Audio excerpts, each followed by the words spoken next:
Yeah. Hi, hello everyone. This is Shanmugaraj. Welcome to my channel.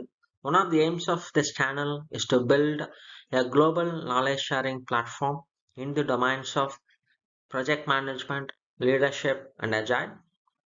You can join me and help me with that either by subscribing to this channel or sharing my videos who are in need of it. Right? So, having said that, let us get into today's topic. Currently, we're discussing some of the leadership ideas from MIT Sloan School of Management. Today's topic is FedEx founder on innovation and Amazon. FedEx founder on innovation, climate change, and Amazon. This article published in MIT Sloan in the month of February 2023. Why it matters? 50 years after founding FedEx, Frederick W. Smith is thinking about robots and AI, climate change, and competition with Amazon and how to keep innovating. Federal Express began operating in April 1973 in Memphis, Tennessee. The company had 389 employees and delivered 186 packages on its first day of business. Almost 50 years later, FedEx has nearly 550,000 employees around the world and moves on average of more than 16 million shipments through its facilities each business day. The key to FedEx success is constant innovation, according to the company's founder and executive chairman, Frederick W. Smith. If you're in a business and you don't innovate, you are in the process of commoditization or extinction. During a recent talk at MIT, hosted by the MIT Center for Transportation and Logistics, he said, "Not every year is great. We make some mistakes, one thing or another. But somehow we got from 186 packages to 100 billion because we are very analytical and we do understand we have to change. To change means to innovate, and to innovate in this day and time, it means adopting to leading edge technology." Article shares views of Smith on artificial intelligence, the Internet of Things, and robotics. FedEx has long been a pioneer in air cargo, package tracking, and online shopping. Smith said he is particularly interested in three technologies that will affect these areas. Number one is artificial intelligence and machine learning. In 2020, FedEx introduced FedEx DataWorks, an organization tasked with using AI to analyze data and create more efficient shipping. For example, predictive analytics could identify when there might be a delivery delay or problem and send a note to recipients.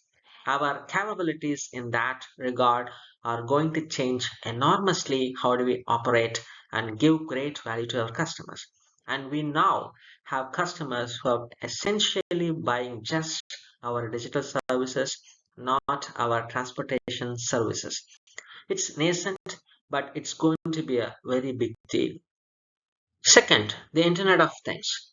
Interconnected computing devices, along with radio frequency identification, are the next advancement in package tracking. FedEx developed a proprietary technology called FedEx Sense Aware sensors that use Bluetooth technology to transmit real time location data of packages.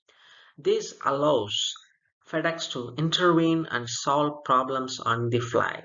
For example, the company used sensor devices to track the shipments of COVID-19 vaccine and send updates in case of delays.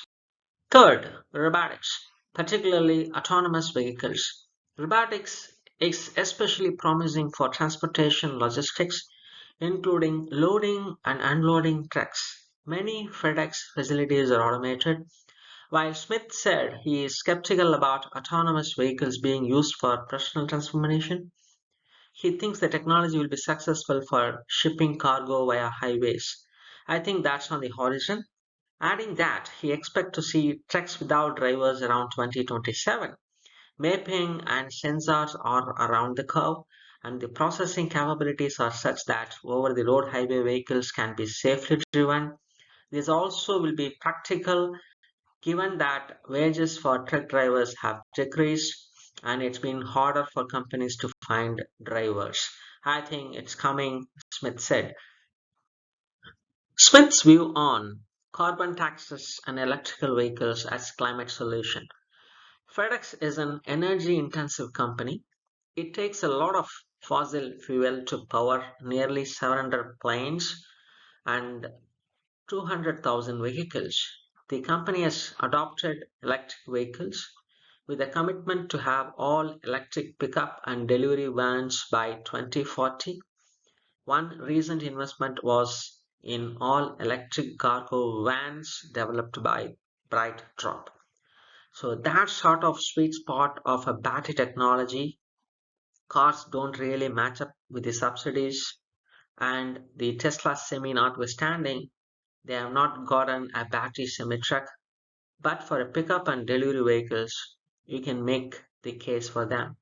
In addition, we have long supported and advocated for a carbon tax, adding that he agrees with Yale professor William, who has called the taxing pollution. FedEx also has a carbon calculator to show customer their estimated emissions. We show people, hey, if you need this overnight, this is the carbon it takes. If you will give us 3 days to deliver it, this is the carbon it takes. So we'll share that with you, right? On whether Amazon and FedEx are competitors, while some view Amazon as a shipping giant to rival FedEx and UPS, Smith does not agree. We have a lot of respect for Amazon, but we don't look at them as a peer competitor, and I'm sure they don't look at us a peer competitor. They are essentially a retailer who makes a vast majority of their money from selling you things and taking a margin on that. Amazon's delivery and transport system is not a hub and spoke model like FedEx system of regional hubs and location station is. Instead, Amazon is designed to move a slow moving inventory that is held in a small number of distribution centers, move them cross country so that you can get them in 2 business days. Smith said he sees UPS as a company's only real peer competitor. DHL is very strong overseas, but they are not strong in the United States. And the United States Postal Service is involved in the package business generally for very lightweight stuff that goes along with that mail. So this is the Smith's view on competitor landscape. Finally, Smith says, embrace characters and failure.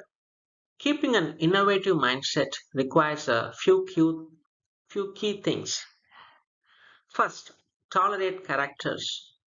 Nothing that some people who come up with good ideas can seem strange or don't fit a cookie cutter mold of what's expected.